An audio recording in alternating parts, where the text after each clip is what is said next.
Alright guys, in this video I'm going to explain you why you need to go ahead and upgrade your stock intercooler for your S55 motor.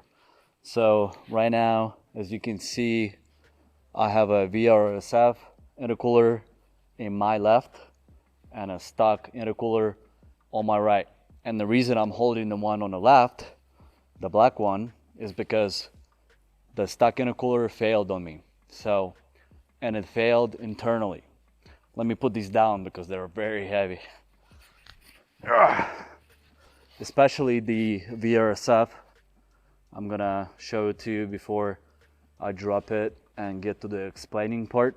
But it is so much more heavy and it is a lot more rigid, and these don't fail as much as the stock ones do. So what happens when the stock one fails internally, the coolant that goes through it gets into the air side of the intake, and the air side of the intake goes to your throttle body and of course inside the engine.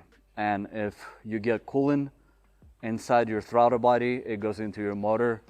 Bad news, guys. So honestly, at first I didn't know that they fail the way they do. I thought people just upgrade them when they, go crazy and tune the car, add a lot more power on the car.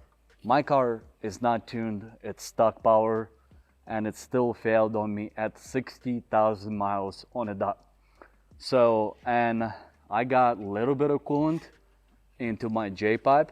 I'll put it right here. And as well, there's a little bit of coolant in my throttle body and my manifold. I'll put it right here. But I don't think, I only driven that like that only for maybe a day.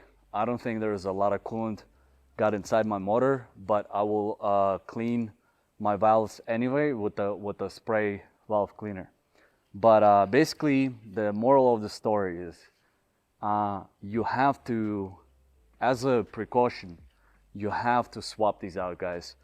The one I got from VRSF is only $550. I'll put the link down below for you so you can use it. This is, I guess, the cheapest aftermarket option to go to is this VRSF cooler. There's a lot more different options. Depends on your budget. You can go as crazy as $2,000 for these, but for me it was VRSF. I got a lot of parts from them before, and they've been great so far. So this is the one I got. Not sponsored by them in any way. Just this is the one that was affordable option for me, basically. But yeah, guys, so this is not going to be a how-to video because there's a ton of videos about these installs already. I'll put the links in the description below. The two videos that I like is from Keys Motorsports and Tommy Lee Garage. They have a nice video showing you how to actually swap these out. This video is purely just to encourage you, to strongly encourage you to actually go ahead and swap these out before they fail, before they can potentially ruin your motor. So don't wait like I did until it actually failed. Swap these out the moment you watch this video, guys. And then once you're in there, if you need to do your spark plugs or whatever, just do it. Do some maintenance on it because there's a lot of stuff that has to come off in order to get these replaced. This is not really that terrible of a job, but I did my spark plugs at the same time. That job is kind of sucks. But yeah, so hey guys, hopefully this video will really help you avoid any kind of possible engine failure in the future. And the only thing I ask you to smash a thumbs up on this video and subscribe to the channel if you haven't so already. And I really appreciate you guys. Till the next one. Peace.